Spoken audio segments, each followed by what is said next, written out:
আজকে 28শে মার্চ কুমারী মধুতি রূপশ্রীর শহীদান দিবস।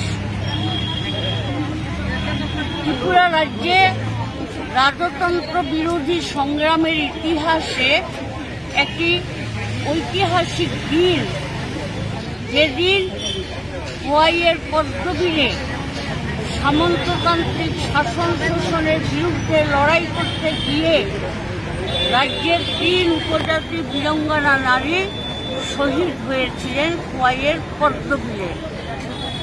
তারা সেদিন লড়াই করেছিলেন সামন্ততান্ত্রিক শাসনের উচ্ছেদ ঘটিয়ে রাজ্যে গণতান্ত্রিক পরিবেশ এবং সরকার প্রতিষ্ঠার লক্ষ্যে।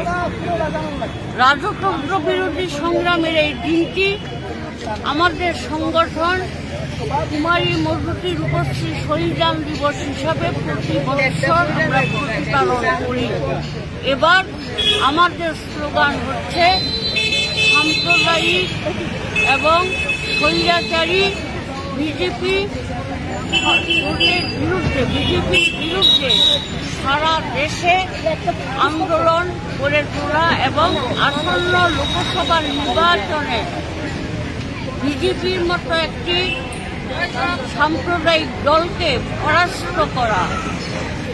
আমরা স্লোগান তুলেছি নারী বিদ্বেষী বিজেপিকে একটিও ভোট নয়।